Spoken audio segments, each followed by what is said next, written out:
What's up, everybody? Kyle Barboza here, bass player and music educator.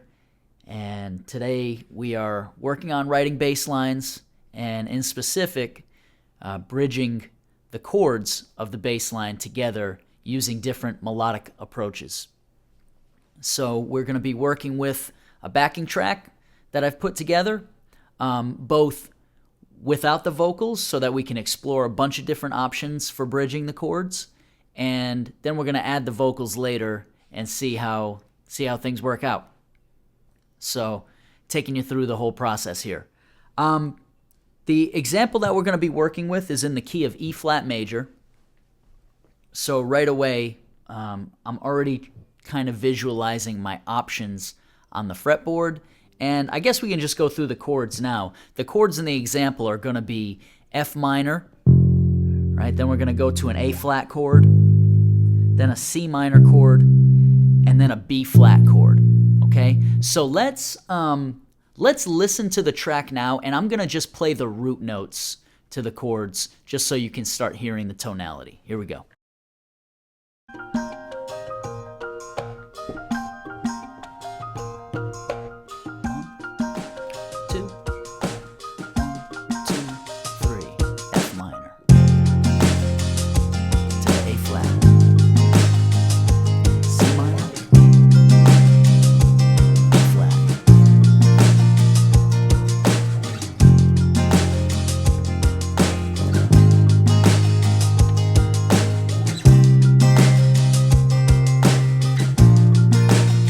Stop it there for a second.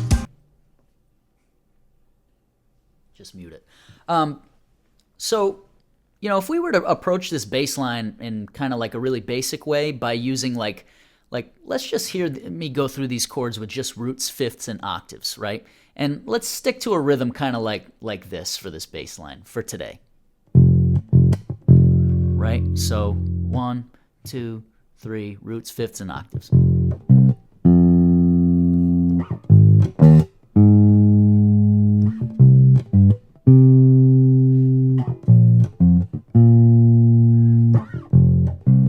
Doesn't sound bad, right? And it wouldn't sound bad in the context of the track. But by finding ways to bridge from one chord to another, we're going to actually start to add a little bit of harmonic and melodic movement to it. And a word that I use a lot with bass lines, especially if you saw my voicings video on this, we're going to start to add a little bit of momentum and movement to this bass line by bridging the chords. And there's multiple ways that we can bridge these chord changes. The first way that we can just check out is by stepping up the scale to each chord. Okay, so we're in the key of E flat, and if you really know your major scales, you can see all of the notes on your fretboard that are in that key. Right, and so on and so forth. And I'm just going to use going up the scale and down the scale from chord to chord. Let's see what that sounds like.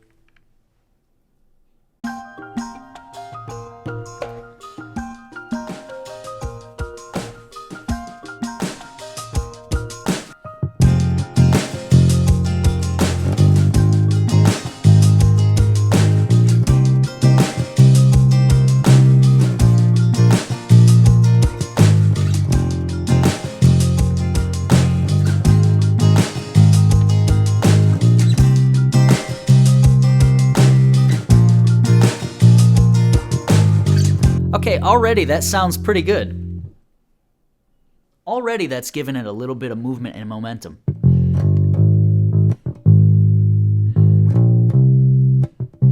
Right? So that's one way you can do it. But then just to kind of expand on this, what if we started using the notes that are around, like framing the next chord that we're moving to by using the notes that are around that root note? In other words, these are called neighboring tones.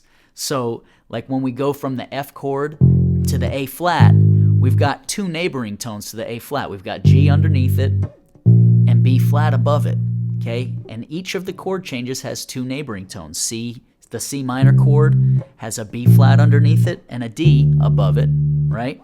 And then the last chord's B flat, which has a C above it and A flat below it. Let's just use all those neighboring tones and then see how that works out. Started a little closer to the beginning here. 1, 2, 1, 2, ready.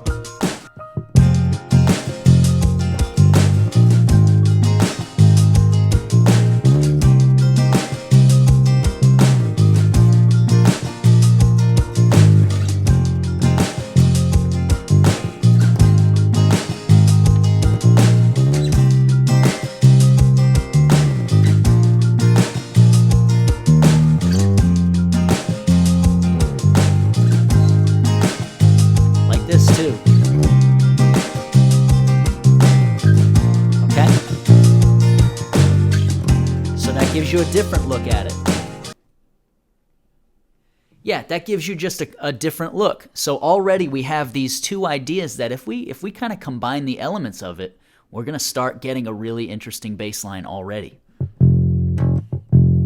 Let's say we step up to this chord, and then we frame the C with the neighboring tones, then step down. Already like that. What if we combine it with the roots, the fifths, and the octaves? We get all kinds of interesting combinations.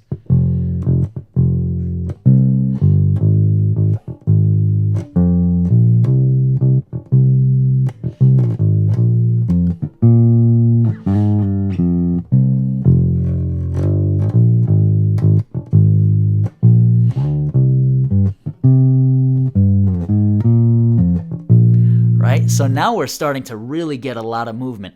Can you do all that in a bass line? That's a lot going on, right? But already, again, what we're looking for is using this bridging technique to start finding avenues from chord to chord that we like the sound of. Let's use one more kind of bridging idea that can connect the chords, and that is to use the arpeggio of the next chord to lead yourself into it. So, for example, again, we're going from that F minor to the A flat chord. Well, the A flat arpeggio right here. Okay?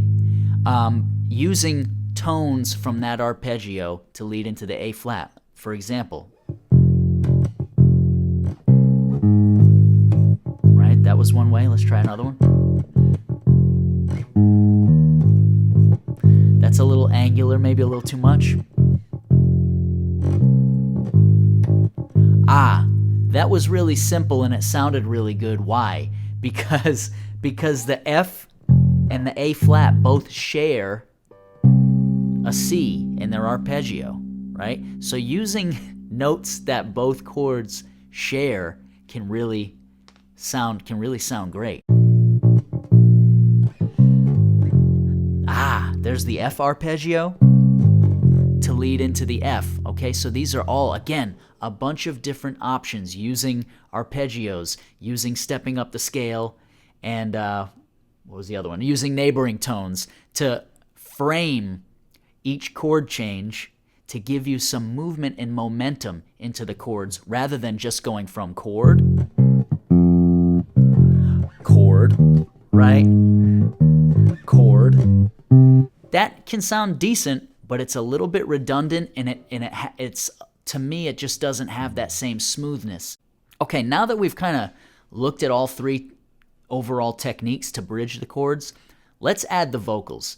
And this is really going to complicate things because the vocals, to me, are the thing you should be listening to the most, along with probably the drums. So if I were to go through my pyramid of what I pay attention to when I'm writing a bass line, the first thing is obviously we want to be tight with the drums, okay?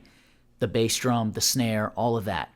That's where we're going to be really tight rhythmically. But in terms of melody, I'm listening to the vocal melody at least as much as the drum part. Okay, and most of the time the vocal melody is what I'm most conscious of because, you've got the drums and the subdivisions and everything in the back of your head. That's kind of a subconscious thing to keep the groove, but I'm really thinking about how the melody is moving. So let's listen to it with the melody and really, really pay attention to how the melody moves in terms of contour. Okay, here we go.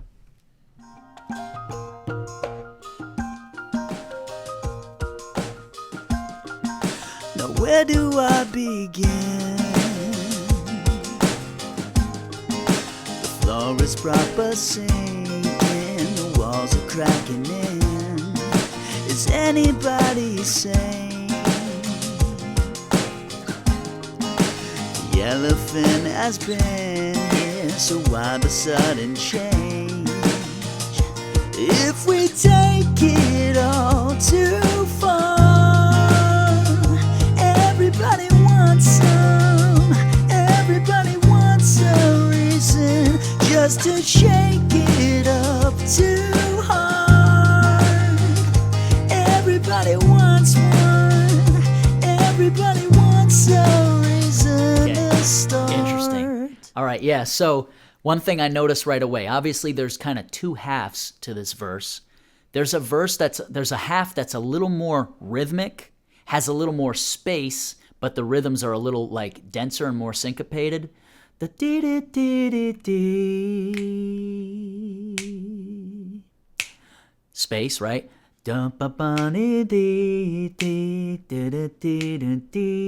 Syncopated. And then the second half kind of lengthens the vocal notes and is less syncopated.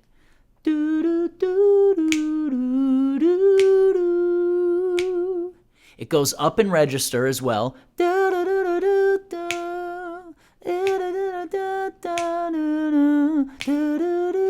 So I'm already thinking to myself, how am I gonna frame and complement that rhythmic part of the verse?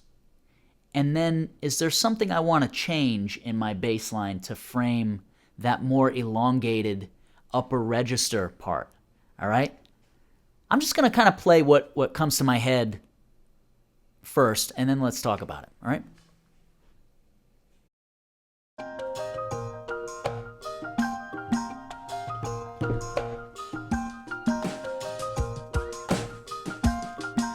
Now where do I begin?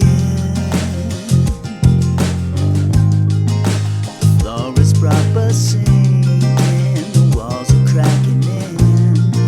Is anybody sane?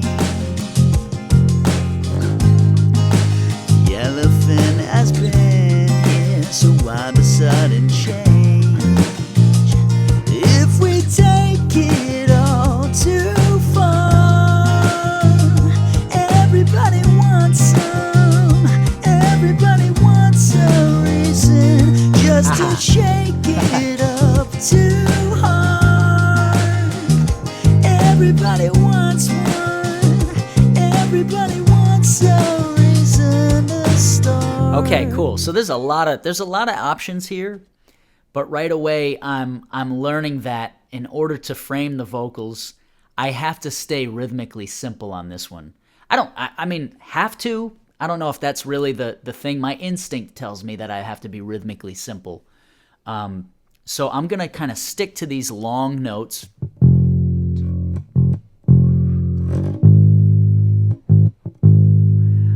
But then there were a couple spots in there where it seemed really cool to frame the vocal melody by using counterpoint, by actually using a melodic contour on the bass that ran against the vocal melody. For example, I'm remembering that spot, the kind of spot where I snickered there. That was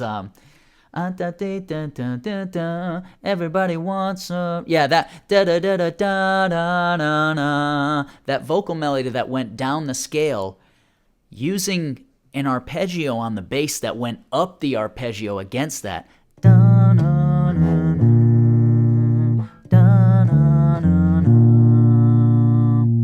And then going down the scale when the melody went up. Da da da da da da. I really like that too. So I'm definitely keeping those two things. Again, like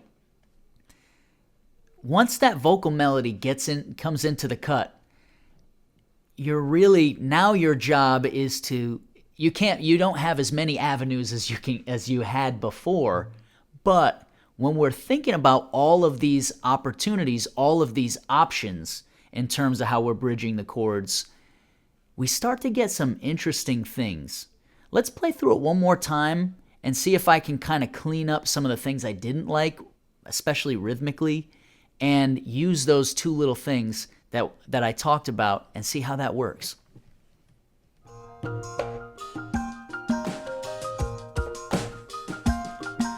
Now where do I begin? The floor is proper sinking, the walls are cracking in. Is anybody sane? Yeah, I like that. The elephant has been didn't like so that. Why the sudden change? If we take like that. It all too far. Like that little step up. Everybody wants I missed an opportunity there. Everybody wants a reason just to shake like it up too hard.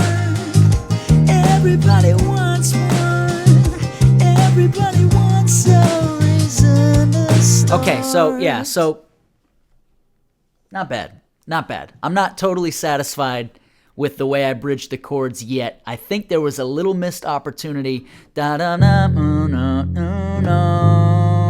right there, where the vocals are holding that note. I think it gives me an opportunity to kind of do something there and take something from before away. So instead of adding something and doing more stuff, moving around those spots where I'm framing the chords and using some of these techniques, because you don't want to do things too much. There's always a balance as a bass player between contributing to the melodic material and not doing enough. So contributing too much and also missing opportunities to contribute. There's always a balance there. Now, it always comes down to what sounds good, right? It's like there's like 3, 4, 5, 6, 10 right answers to this, right? There's so many things that we can do that'll sound great, but it's finding one of those answers that really, really has that right balance that's important. As bass players, we have a real opportunity to contribute to the melody. We really do. I don't think we think about that enough because we're so busy being playing support in terms of playing the root notes. But if you listen to Bach, if you listen to Beethoven, you go back to those pieces, the bass part is almost as interesting and melodic a lot of times as the melody. So I think we got to keep that in mind too. So the next time you're writing a bass line, be thinking about how you can frame moving from chord to chord in ways that will complement and work with the melody. That's really what I wanted you to take away from this. Let me know what you guys think about any of this stuff. All right, I want to hear what you think. I want to hear what you thought could have been done better in this bass line, maybe some ideas you have. And yeah, see you in the next one.